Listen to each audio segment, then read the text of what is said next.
दोस्तों, एक बहुत ही अमीर आदमी था, लेकिन उसके जीवन में सुकून नहीं था, खुशी नहीं थी और शांति नहीं थी। तो वो बहुत सोचता रहा कि मेरे पास सब कुछ है, लेकिन फिर भी मेरे जीवन में सुकून नहीं है। तो ये सुकून मिलता कहाँ पर है? तो ऐसा सोचकर उसने अपने पड़ोसियों से या रिश्तेदारों से बात की, तो उन्होंने एक महात्मा का नाम बताया कि वो महात्मा हमें सुख और सुकून से रहने का रास्ता बताते हैं। तो उसने तुरंत प्लान बनाया और निकल पड़ा। उस महात्मा के पास में जाकर उस अमीर आदमी ने बोला कि बाबा, मेरे पास सब कुछ है, लेकिन फिर भी मेरे पास सुकून नहीं है। तो मुझे आप सुखी रहने का कोई मंत्र बताइए। तो बाबा ने बोला कि मेरे पास ऐसा क्या है, मेरे पास तो कुछ भी नहीं है, मैं तुम्हें कैसे कुछ बता सकता हूँ। फिर भी वो नहीं माना और उससे पूछता रहा कि नहीं, आप भी इतने मस्त रहते हो, इतने सुकून से खुश रहते हो, आपको किसी प्रकार की चिंता नहीं है, जबकि आपके पास तो कुछ भी नहीं है, लेकिन फिर भी आप बहुत खुश रहते हो। तो आप कैसे खुश रहते हो? आप मुझे वो युक्ति बताइए। तो महात्मा कुछ देर तक तो सोचे और फिर उसको बोला कि अच्छा ठीक है, जो मैं बताऊं वो तुझे करना पड़ेगा। तो उसने बोला ठीक है बाबा, मैं जो कुछ भी आप कहोगे वो सब करने को तैयार हूँ, लेकिन तू उसके अंदर किसी भी प्रकार की कोई आनाकानी नहीं करना। तो उसने बोला ठीक है। तो क्या करा महात्मा ने, दूसरे दिन उस अमीर आदमी को, जो कि सेठ था, उसको बोला कि आज तू इस धूप में खड़ा रहे। तो उसने सोचा कि महात्मा कुछ अपन को कुछ बता रहे होंगे कोई, तो चलो खड़े हो गए। वो 4 घंटे तक उसको धूप में खड़ा रखा, लेकिन वो महात्मा पास में ही झोपड़ी के अंदर ठंडी ठंडी हवा आ रही थी, उस हवा में पलंग लगाकर वहाँ पे सोता रहा और वो धूप में खड़े रहे सेठ जी। तो सेठ ने सोचा कि देखो कितनी धूप लग रही है और ये तो आराम से ठंडी हवा में सो रहा है, लेकिन महात्मा ने बोला है तो हमें तो करना ही होगा, शायद इससे कुछ रास्ता निकल आए। तो उसको कम से कम 4 घंटे कड़ी धूप में खड़े ही रखा और फिर शाम के टाइम फिर उसको अंदर लिया, फिर उसको खाना वाना खिलाया और वो सो गया। सेठ के मन में तो बहुत सारे विचार आ रहे थे, लेकिन उसने कुछ भी नहीं पूछा। उसने सोचा कि महात्मा आगे होके ही अपन को कुछ युक्ति बता देंगे। फिर दूसरा दिन हुआ और महात्मा ने बोला कि आज तुझे भूखे प्यासे रहना है और यहाँ एक तरफ बैठ जाना है और तुझे खाना नहीं खाना है। तो उसके पास में ही उसको एक तरफ बिठा दिया और खुद अच्छा सा ठंडा जल, रोटी, सब्जी और जो भी है वो अपना खाना उसके सामने बैठकर, उसको जहाँ दिखता रहे वहाँ बैठकर वो खाना खाता रहा। सेठ ने सोचा कि खाना ये खा रहे हैं, लेकिन मेरे को तो मना किया है, तो उसकी इच्छा तो बहुत हुई, लेकिन उसने खाना नहीं खाया। इसी प्रकार 2 दिन बीत गए। फिर सेठ के दिमाग में तो बहुत हलचल मचने लग गई कि ये कौन सी क्या युक्ति है, तो कोई भी युक्ति नहीं हो रही है और मैं तो यूं ही परेशान हो रहा हूँ और ये महात्मा तो आराम से बैठकर अपने काम कर रहे हैं। तो तीसरे दिन उसने महात्मा के पास में आया और प्रणाम कर जाने लगा और बोला कि मैं तो बड़ी उम्मीद से बाबा आपके पास में आया, लेकिन आपके यहाँ आके मुझे कोई शांतिपूर्वक उत्तर नहीं मिला। तो अब मैं जाने की इजाज़त चाहता हूँ, क्योंकि यह मेरा उद्देश्य पूरा नहीं हुआ है और आपने मुझे यहाँ पे कोई भी तरीका नहीं बताया है। तो ये सुनकर महात्मा ने उस सेठ जी को बोला कि जो तूने 2 दिन में देखा है वही सत्य है, क्योंकि जब तू धूप में खड़ा था तो मैं छाँव में बैठा था, लेकिन मैं छाँव में बैठा था तो उसकी छाँव तुझे नहीं मिल पा रही थी, क्योंकि तू धूप में खड़ा था तो तुझे सिर्फ धूप ही मिल रही थी, और मैं छाँव में था लेकिन मेरी छाँव तुझे नहीं मिल पा रही थी।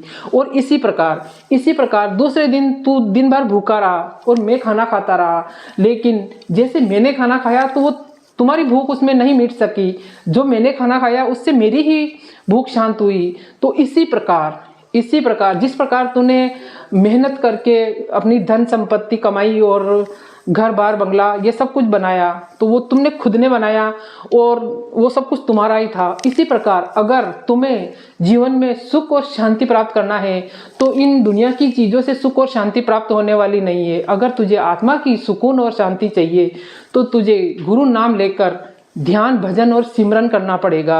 और इसी ध्यान, भजन और सिमरन करने से जो अपने पूर्व जन्म के कर्म कर्जे हैं, क्योंकि वो कर्म कर्जे चुकाने ही हम इस दुनिया में आए हैं, तो ध्यान, भजन और सिमरन करोगे तभी ही पूर्व जन्म के कर्म कर्जे चूकते हो जाएंगे और हमें जीवन में सुकून और शांति मिलेगी। तो तो ये बात सुनकर उसकी आंखें खुल गई और उसने महात्मा के सामने हाथ जोड़कर खड़े हो गए और तुरंत उन्होंने नामदान लिया और डेली ध्यान भजन और सिमरन करने का प्रण कर अपने घर को रवाना हुआ। तो दोस्तों, जीवन में सुख है ही नहीं है।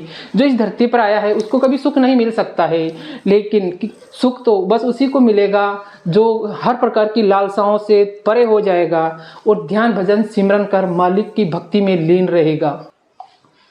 तो इसी प्रकार दोस्तों, एक बहुत ही गरीब आदमी उन बाबा जी के पास में पहुंचा और उनको बोला कि बाबा, मैं बहुत ही ज़्यादा गरीब हूँ, मेरे लिए आप कुछ कीजिए और मुझे कुछ व्यवस्था कीजिए।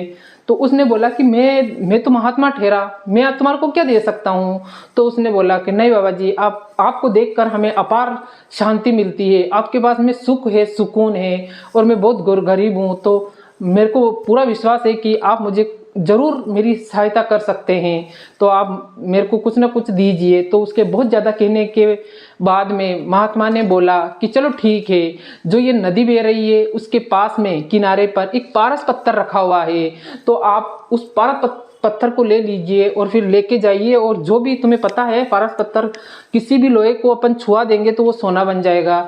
तो तुम जाओ, पारस पत्थर उठाओ, और बहुत गरीब हो ना, तो उससे तुम किसी भी लोहे को छुआ देना और वो सोना बन जाएगा। तो वो गरीब आदमी बहुत ही ज़्यादा खुश हुआ, दौड़ा दौड़ा वहाँ गया और पारस पत्थर को उठाया उसने, उसको देख के बहुत खुश हो गया और वापस आके महात्मा के पास में आकर हाथ जोड़कर उसको प्रणाम किया और बहुत बहुत उसको धन्यवाद दिया।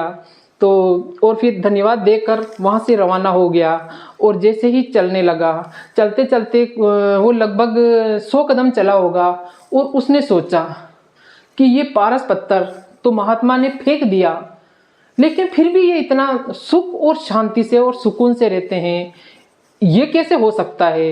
वो दबे पांव वापस रवाना हुआ और महात्मा के पास में पहुंचा और पारस पत्थर उसके पांव के पास में रख दिया और उन महात्मा को बोला कि महात्मा जी, मुझे ये पारस पत्थर नहीं चाहिए, मुझे वो युक्ति चाहिए कि जिसको प्राप्त करने के बाद में आपने पारस पत्थर को भी फेंक दिया। ये सुनकर महात्मा मुस्कुराने लगे और उसने सोचा कि अब इसके अंदर दिमाग आया है, तो उसने बोला कि ये पारस पत्थर से कुछ नहीं होने वाला है, अगर अंदर की शांति चाहिए, अंदर का सुकून चाहिए, तो गुरु महाराज जी से नामदान लेकर ध्यान भजन और सिमरन कर मालिक का शुक्रिया अदा करो, जो है उसी के अंदर खुश रहो और रात दिन मालिक की बिना नागा किए ध्यान भजन और सिमरन करो, उसी से तुम्हें सुख और शांति प्राप्त हो सकती है। तो ये सुनकर वो गरीब आदमी महात्मा के पाँव में झुक गया और उसी टाइम नामदान लेकर ध्यान भजन सिमरन हमेशा करने का प्रण लेकर वहाँ से रवाना हुआ। तो ये होता है दोस्तों, सुकून ढूंढने से नहीं मिलता है। इस दुनिया में सुख है ही नहीं, यहाँ तो सिर्फ दुखों का संसार है। इसके अंदर अपन अपने कर्मों को उतारने के लिए आए हैं। यहाँ सुख तलाशेंगे तो सुख हमसे और दूर जाता हुआ नजर आएगा। तो हमें अगर सुखी और शांति से रहना है तो मालिक को बराबर याद करते रहना चाहिए, क्योंकि हम मालिक के बच्चे हैं और मालिक से बिछोड़कर इस धरती पर आ गए हैं। तो हमें बस यही कोशिश करना चाहिए कि जल्दी से जल्दी हम कैसे मालिक को प्राप्त कर सकते हैं, क्योंकि सांसों का कोई भरोसा नहीं है। कभी भी अपनी सांसें निकल जाएगी और हमेशा हमेशा के लिए अपन यहाँ से चले जाएंगे, क्योंकि ये मनुष्य जन्म मिला है तो इस मनुष्य जन्म से हमें कुछ काम ले लेना चाहिए। तो दोस्तों, आपको मेरी ये दो स्टोरी कि एक तो अमीर था और एक गरीब था, दोनों ही परेशान थे, दोनों ही दुखी थे। एक के पास सब कुछ था फिर भी वो दुखी था, एक के पास कुछ भी नहीं था फिर भी वो दुखी था, लेकिन दोनों को शांति सिर्फ मालिक के नाम से मिली है। तो दोस्तों, आपको ये स्टोरी कैसी लगी? अगर आपको पसंद आई हो तो लाइक, कमेंट और शेयर कीजिए, और आप मेरे चैनल पर नए हो तो सब्सक्राइब कीजिए और मेरे साथ बने रहिए। जय गुरुदेव।